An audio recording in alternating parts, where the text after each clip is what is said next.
Noong taong 2053, matapos ang huling digmaan, tumaas ng mahigit 800% ang antas ng krimen, at nagdulot ito ng matinding pagdagsa sa sistema ng mga bilangguan. Upang masolusyonan ang problemang ito, nakaisip ang gobyerno ng Box Rehabilitation Program, na noong nakaraan ay maituturing na hindi makatao. Sa programang ito, pinapapili ang mga bilanggo sa dalawang opsyon. Maaari silang magboluntaryo para sa agarang paglipol o gugulin ang buong sentensya sa loob ng isang kahon. Ang pagkain at tubig ay ibibigay sa kanila ayon sa kagustuhan ng mga mamamayang kanilang pinagtaksilan. Kapag may sino mang magtangkang tumakas, sila ay papatayin. Sa loob ng isa sa mga kaong ito, isang babaeng Pranses ang nahihirapang mabuhay habang may maraming sugat. Binigyan siya ng sentensyang 4 na taon, at mahigit 2 taon pa ang natitira sa kanya. Wala ng tubig ang kanyang lalagyan, at nang silipin niya ang maliit na butas, imbes na pagkain, isang labaha ang kanyang nakita. Matapos ang ilang pag-aalinlangan, nagpasya na siyang sumuko at ginamit ang labaha upang wakasan ang kanyang sarili. Sa isang mabatong isla sa Australia, makikita ang maraming kahon malapit sa baybayin. Isang araw, 2 bata ang naglalaro at naghagis ng bola na gawa sa goma sa isa sa mga kahon, na siyang nagpagising sa babaeng nasa loob. Natuklasan ng bilanggo 13 na nakatali ang kanyang mga kamay at paa, kaya hinailan niya ang lubid gamit ang kanyang mga ngipin hanggang sa tuluyan niyang makawala. Binigyan siya ng sentensyang 7 taon, at ngayon ang kanyang unang araw. Biglang may ilaw sa pader na tumunog at bumukas ang isang maliit na butas. Sumilip si 13 at nakita ang mga batang papalayo. Makalipas ang 1 segundo, muling tumunog ang ilaw at nagsara ang butas. Habang nagmamakaawa si 13 para sa kalayaan, may screen sa kahon na umilo at may videong nagpapaliwanag kung paano gumagana ang lahat. Nagtapos ito sa pagsasabing naroon siya dahil iyon ang kanyang piniling lugar.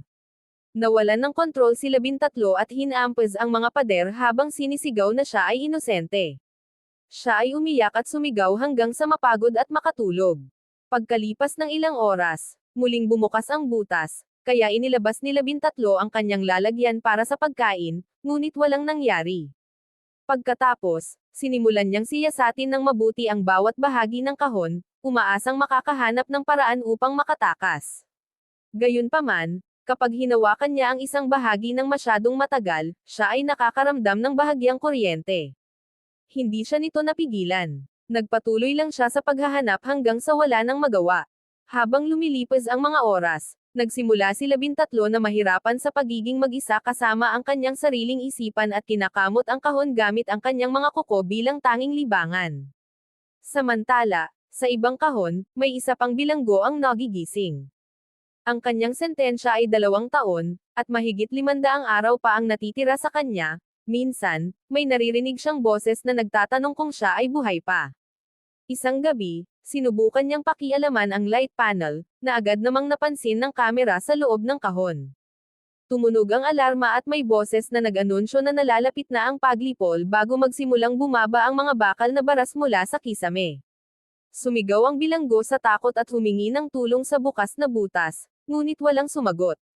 Humiga siya sa sahig at pinanood ng may sindik ang paglapit ng mga bakal na baras, hanggang sa huminto ang mga ito ilang pulgada lamang mula sa kanyang mukha. Ang screen at ang boses na nagbibilang ay nagsimulang mag-glitch, at ngumiti ang babae dahil inakala niyang tapos na ang lahat. Sa kasamaang palad, natapos ang glitch at tuluyang bumaba ang mga bakal na baras upang durugan siya hanggang sa mamatay. Kinabukasan, ipinagpatuloy ni 13 ang pagtingin sa bawat bahagi ng kahon, ngunit wala pa rin siyang makitang kapaki-pakinabang. Nang magsimulang umulan, inilagay niya ang kanyang lalagyan malapit sa bukas na butas upang mangolekta ng tubig, at sa wakas ay nakainom siya. Makalipas ang ilang oras, nagising si 13 mula sa pagkakaidlip ng makarinig siya ng boses. Isang batang babae ang nasa butas at nagtatanong tungkol sa kanyang sentensya.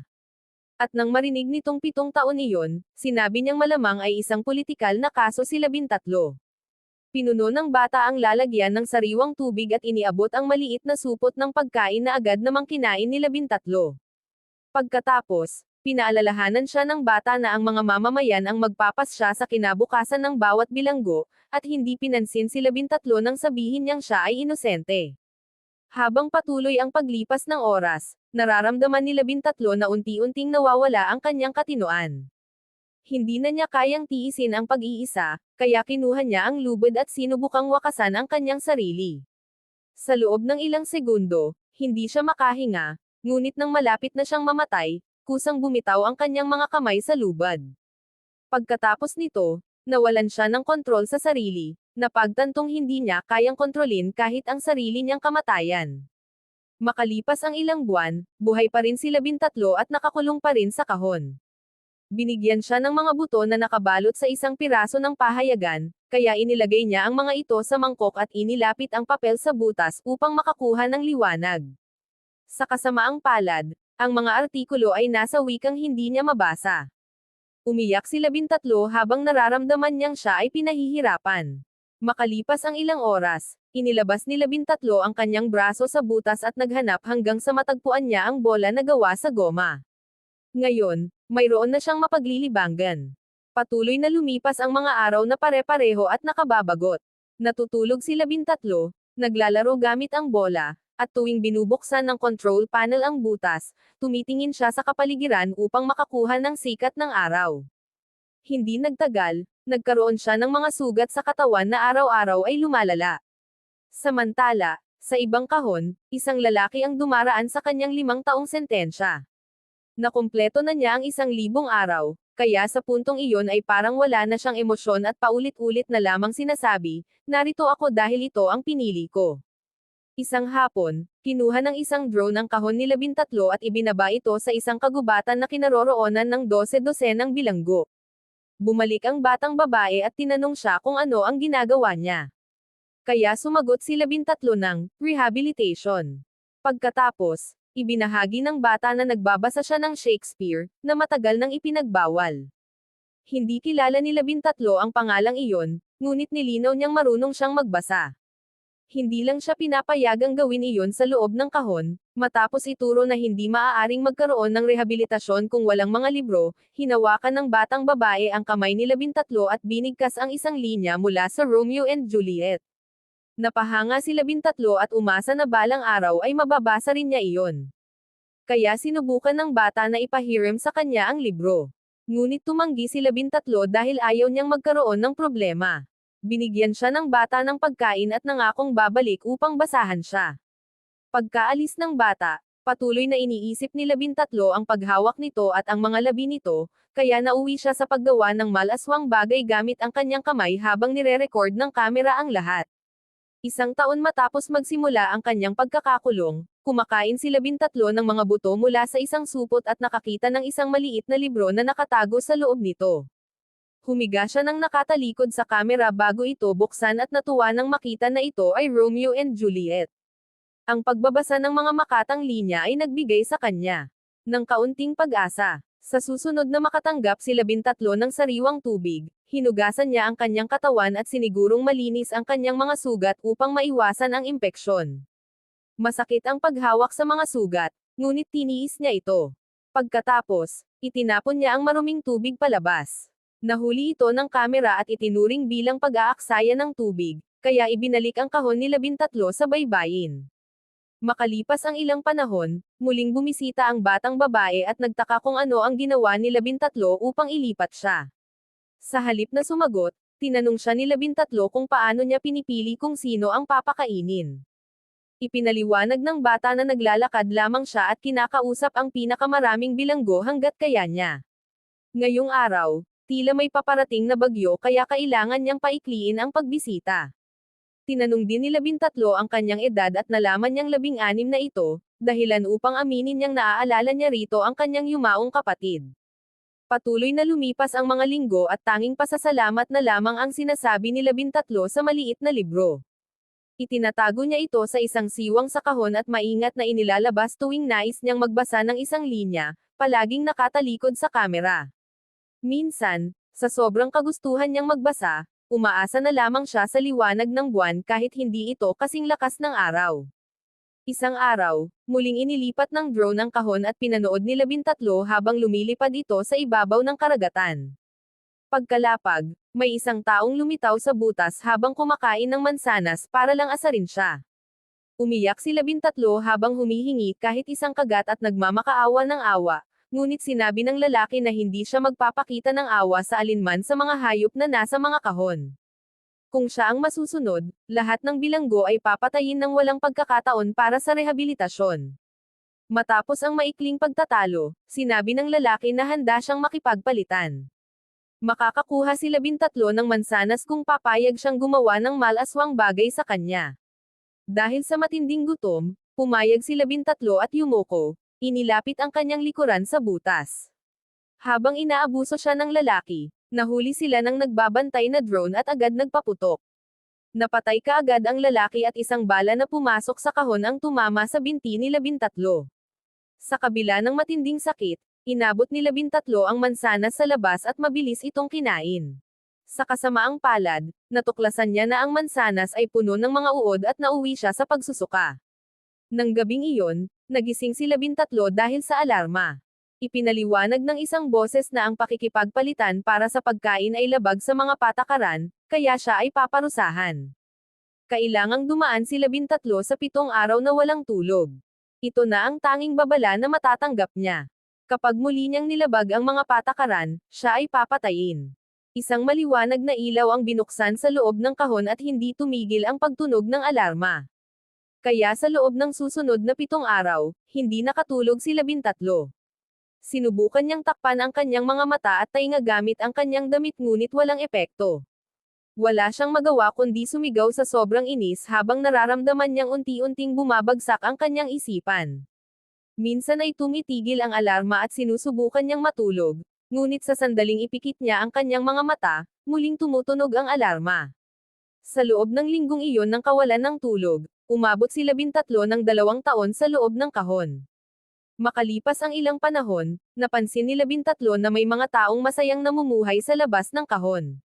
Biglang inanunsyo ng boses na siya ay nakaranas ng maling hatol, kaya pumayag ang mga mamamayan na palayain siya. Isang magandang mukha ng babae ang lumitaw sa butas at kahit papaano ay nakapasok sa loob. Pakiramdam ni 13 ay pamilyar ito, ngunit hindi niya ito makilala. Umupo ang babae sa isang sofa habang naglalaro ng tasa ng tsaa, at ipinaliwanag na isa lamang itong guni-guni, at hindi talaga siya pakakawalan. Sa katunayan, ang magandang babaeng ito ay kung ano ang itsura ni 13 bago siya nahuli. Ipinaliwanag ng babae kung anong uri ng mga mental na karanasan ang kayang pagdaanan ng utak ng tao at tumawa ng malakas habang si 13 ay umiiyak sa sakit. Nang sa wakas ay inanunsyo ng boses sa kahon na tapos na ang parusa, nakatulog na rin si 13 at nawala ang guni-guni, ngunit nag-iwan ito ng matinding trauma sa kanya. Ilang gabi ang lumipas, nakita ni 13 ang mga paputok sa langit. Ipinaliwanag ng boses sa kahon na bagong taon na at ito ay pagdiriwang. Pinili ng mga mamamayan na magbigay ng amnestya sa lahat ng bilanggo sa mga kahon maliban sa mga may kasong politikal. Ibig sabihin, hindi makakalabas si 13. Nang gabing iyon, napansin ni 13 na nagsisimula ng malagas ang kanyang mga ngipin. Isang umaga, isang matandang babae ang lumitaw sa labas ng kahon ni 13 at tinapik ang pader gamit ang isang kalaw-angin na labaha bago nagsalita. Ipinaliwanag nito na gumugol siya ng 15 taon sa loob ng kahon at hinubog siya ng karanasang iyon upang maging kung sino siya ngayon.